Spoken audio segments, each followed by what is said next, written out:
Welcome back, guys, to the Tatum Talk Show, where good is the enemy of great. I got my man, Buck Fitzgerald, guys. I'm wearing this ugly-ass orange, man. You know what I'm saying?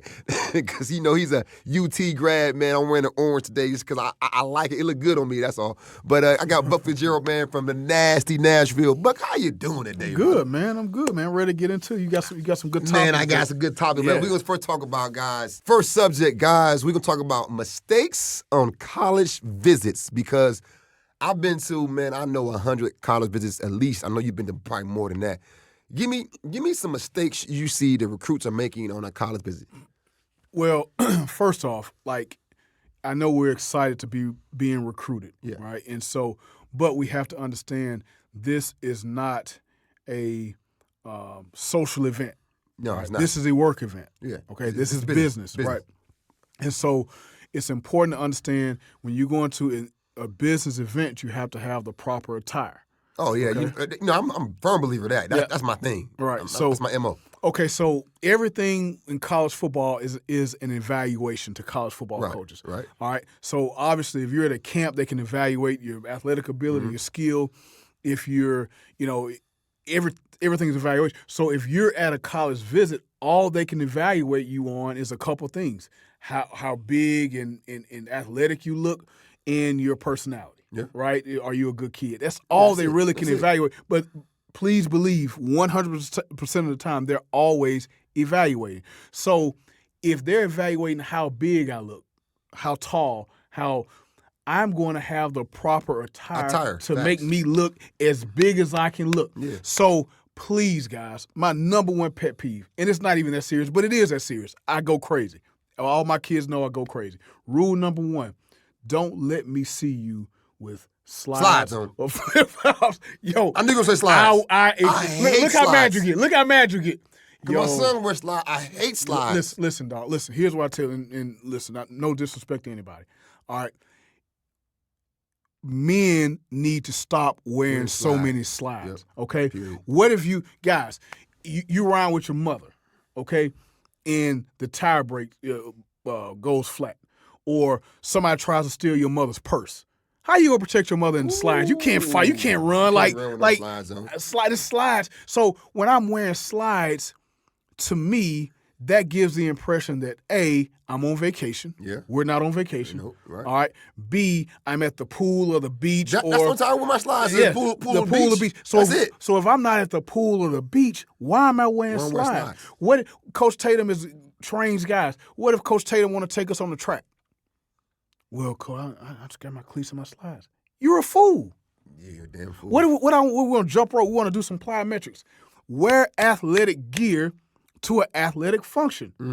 Yo, I'm aware, and plus they make me look feminine and little. Yeah. I want to look powerful and big. I want to wear Timbs. I want to wear Air Force One. I want to wear the biggest soles I can wear to look big. But see, so would you say, I'm going to piggyback on what you're saying.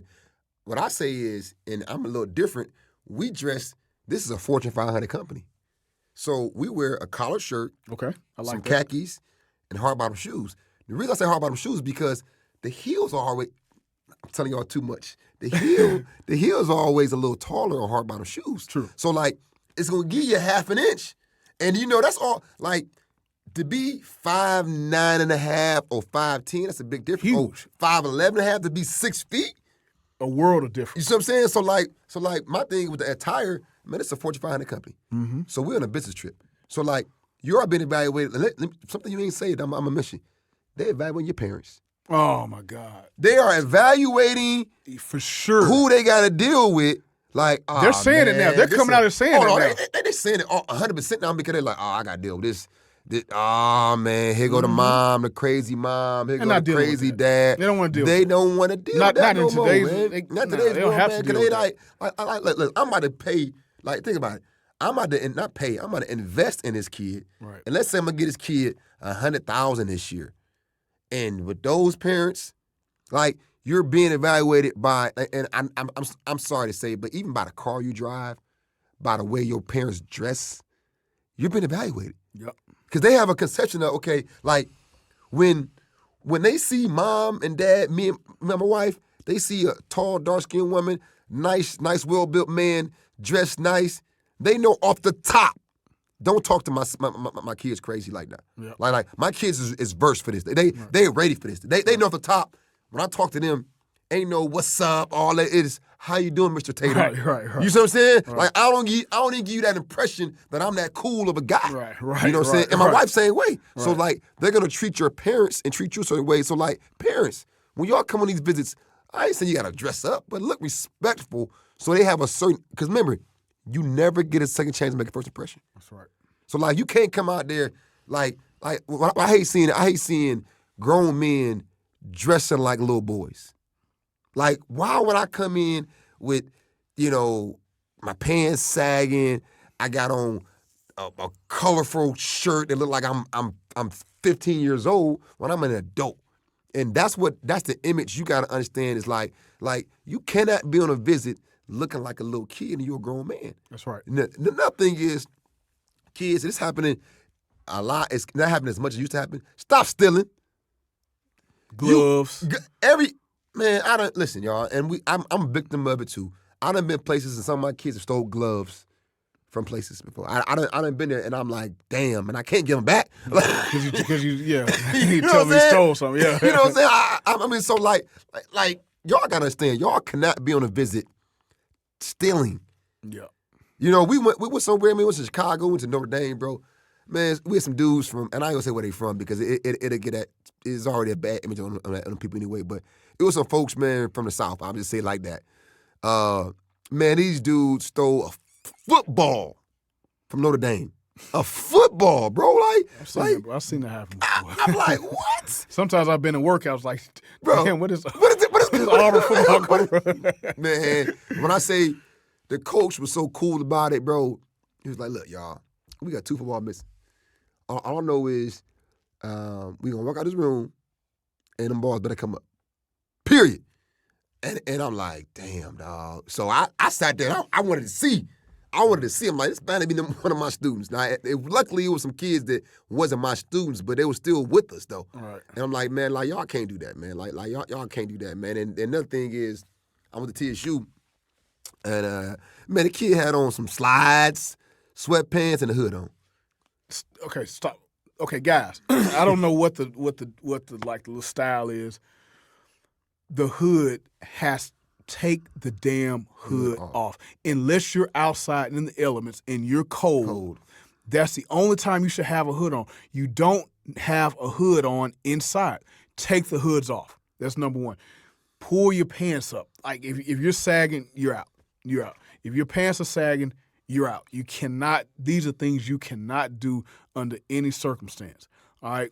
The hoods have to stop. No, hood got to stop. But it's just about being respectful, man. It's like you can't go over there and just whole time being stoic. Yes sir, no sir. Like, man, be yourself. Talk. Have a conversation. When you dress nice, your parents dress nice, and you look respectful, and you're talking with respect and looking a man in the eye, that makes a big difference. Right. Like if y'all do these things, you will have a successful visit. Well, and also, you have to make it successful. Here's the thing, people. When you go on a game day visit, let's talk about specifically a game day visit. The number one objective for that coach is to win the football game. Right. I understand that you're here and you're the greatest thing ever, but you have to have some perspective.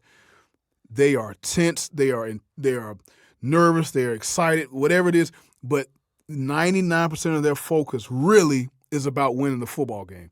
So because of that and time constraints, you're not going to spend that much time with them. Nah. You have to reshape that's good. Your expectations, okay? So what you do have to do though is you have to make the best out of that situation. We said it's a work event. I have to work. So when you're in the common area and everybody's just chilling out and everybody's watching the game or talking to each other, you should have studied, what does my position coach look like? Yeah. Because I might not know. So I gotta look at the program or the website to see this is what he looks like. This is his name. This is where he came from. Okay. So I'm looking. I know that I gotta have my elevator pitch. I got 90 seconds. That's it. To first identify him, walk up to him, and get him away from all the other recruits. Shake his hand. Coach, I'm so-and-so.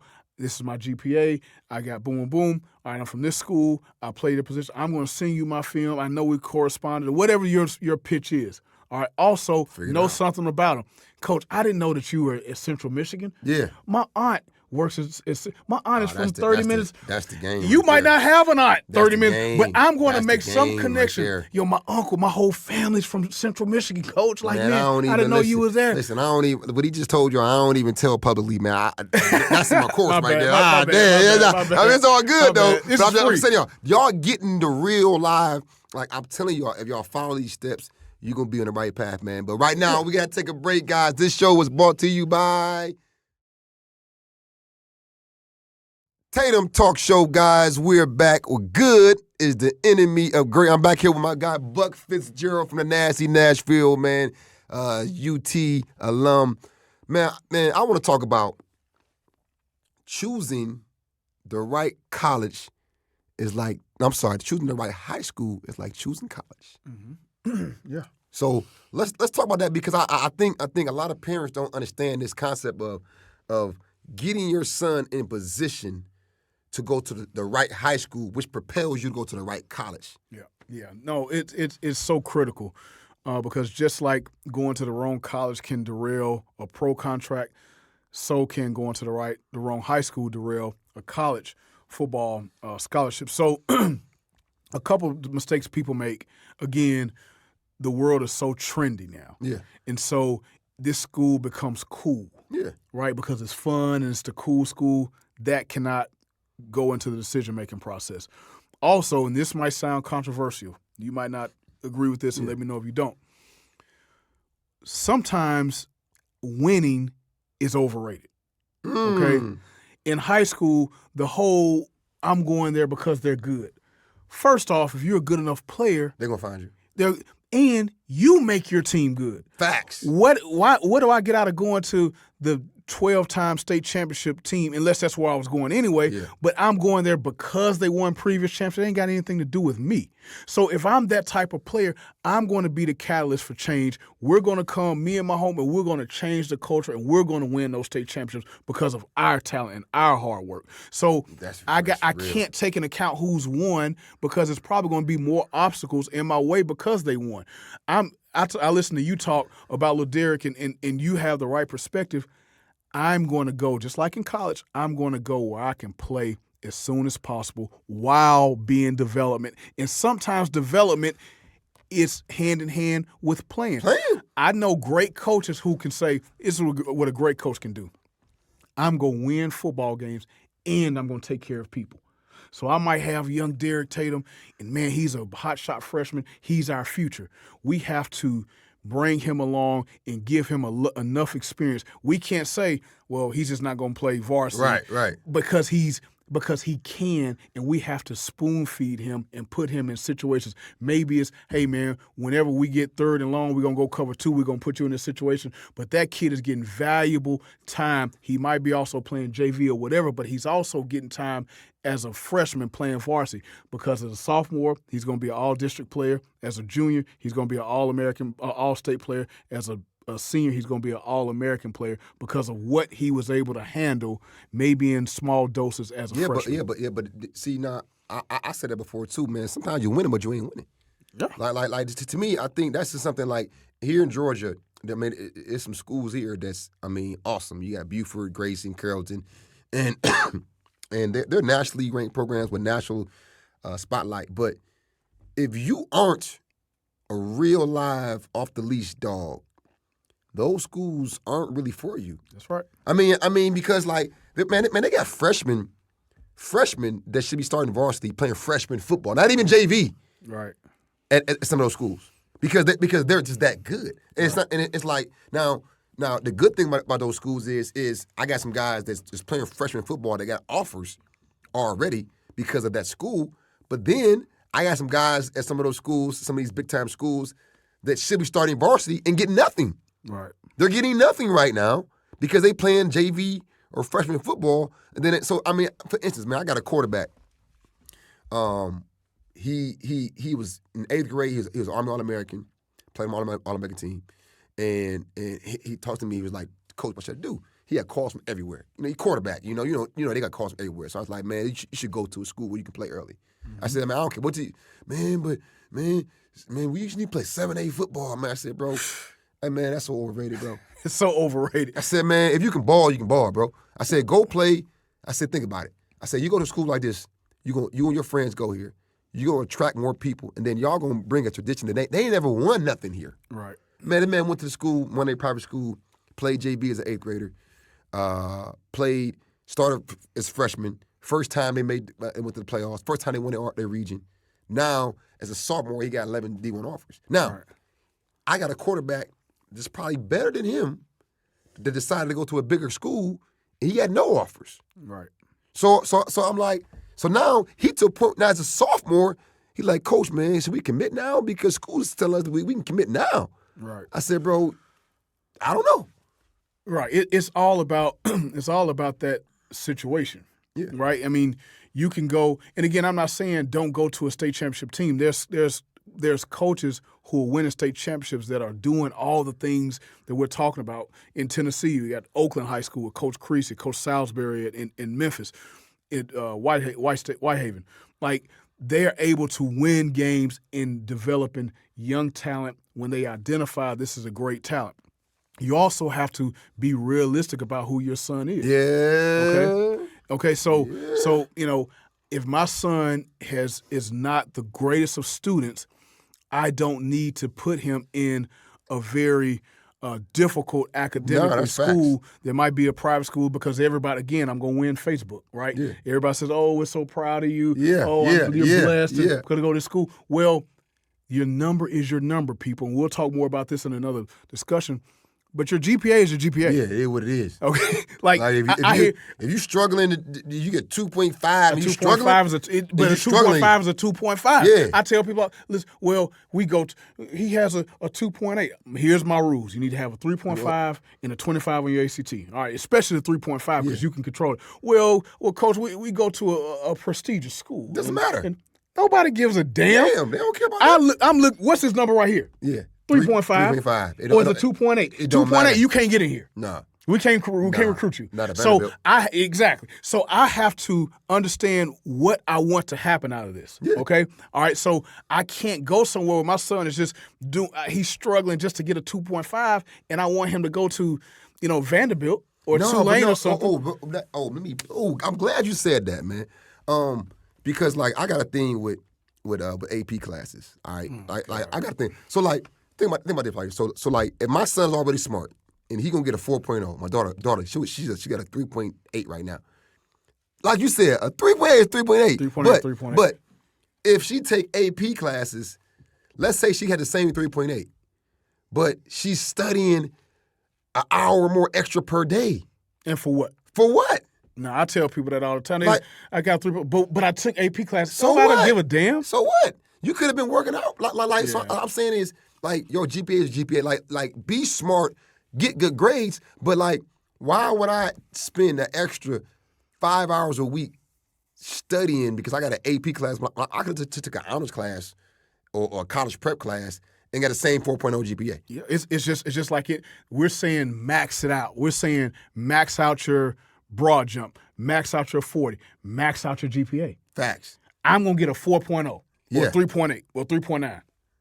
However I need to do that. Get it. However I need to do Get it. Is how it is a results-based business. That's it, man. All right? Nobody cares why you have a 2.8, just like nobody cares why you have a 4.0. No. You just have it. You got it. And you're checking a box to move on to the next thing that's a disqualifier. But that's why choosing the right school. I'm saying, you got to choose a school that you got to understand your son's personality, your athlete's personality. My daughter goes to Buford High School, okay?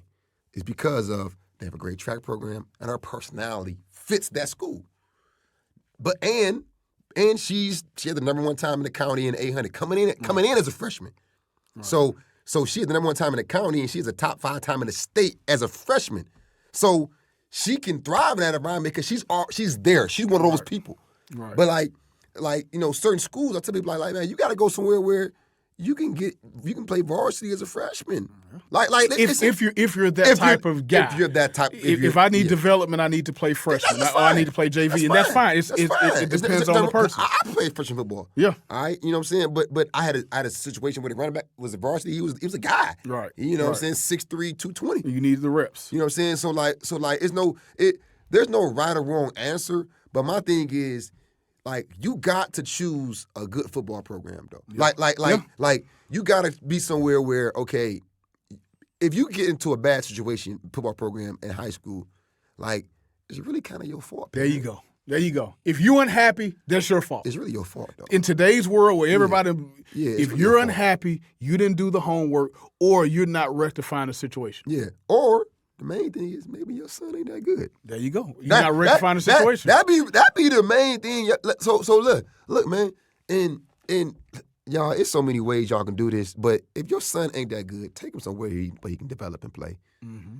Like getting right in the offseason, but you got to make sure he develop. Like, you can't go, man, your butt come over there and you average, and you was the man for this little weak team. Your butt go to Grayson, and you ain't no real live animal, bro. You go, man, they linebackers look like DBs, man. They all 6'2", look lean, 220, lean out like DBs, bro. You not gonna. So know your athlete's personality, know their ability, and be realistic where they at, though. Be realistic, and also understand, just like with your GPA, your film is your film. Period. Okay, so no one is going to listen to my sad story about why I don't have film. If you don't have film, it's on you. So you can't go to a coach and say, I don't have film, but I play for, this top 10 team in America. So I'd rather take a team. I'd rather take a kid that I can see he's good and he's on a 2-8 team. I want people that win as a college coach, but I also have to have film. That's a prerequisite. I have to have that. I have to evaluate your talent, athletic ability, and skill set. Right? So if you can't get on the field, then it's a moot point.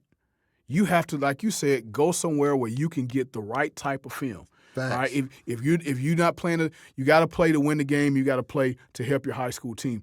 But you also got to select, hey, I can play wide receiver here. I can play defensive back here. I can play both. I want to go both ways here. Yeah. All that has to go into your decision-making process. There's, like you said, there's no right or wrong answer.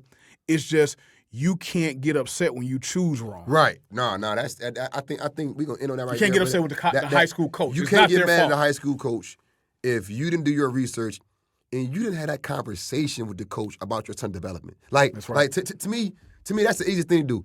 If you're gonna choose a program, you gotta have what you looking to get out of that program. Right. And like, are you gonna be a contributor to that program? Like, for instance, man, you can't go into a good high school program and not talk to the coach, and then not do anything. Like, you don't volunteer on a chain game. Right. You don't volunteer in the stands. You're not doing nothing. You just gonna bring your son. Bring no value. Like no. So what value are you to the program? Like we got to quit having our hands like this, and start pulling and helping programs. Right. Like, any program that I'm in, football, basketball, track, I'm going to participate, fundraise, help out somehow, some way, because I'm not a taker. I'm a giver. And I think that right there is you got to understand, you got to be a giver, but you got to understand which school is going to be best for your athlete's personality and their ability. That's right. Is the main thing. And academic standing and wherewithal. Like, I can't put my kid in a school that's not going to challenge him, but I can't put him in a school that is the water's too deep. The last thing, and I'll be quick, it's not your high school coach's fault. And it's not his job to get you recruited. Nope. Okay? Nope. I know everybody hears all this stuff, and I'm not being recruited, and that coach don't like me. That coach has to win games. He has to do lesson plans. He has to wash the uniform. He has to fundraise. He has to have a life. How is he going to get all y'all recruited? You can't. It's not his job. His job is to educate kids and win football games. The college recruiting is extra, all right, but it's not their job, and it's not their fault when it doesn't happen. Hey, guys, I'm going to end on that right there, guys. Man, that was a great show by Buck. I know y'all want to hear more, man. Excuse me. Man. Let me say that again. Man, that was a great show, man. Buck, man. Hey, man, way to end it right there, man. That was a great show, man. This is the Tatum Talk Show, where good is the enemy of great. All right, hey, I want to do one take. I just want to say, like, subscribe here, because that's going to be kind of like my main one I'm going to use for subscribers. You ready? Hey, guys, make sure if you want more content, make sure you hit that subscribe button and follow us on IG at Elite Talent Football or our website at EliteTalentFootball.com. Hit that subscribe button right now.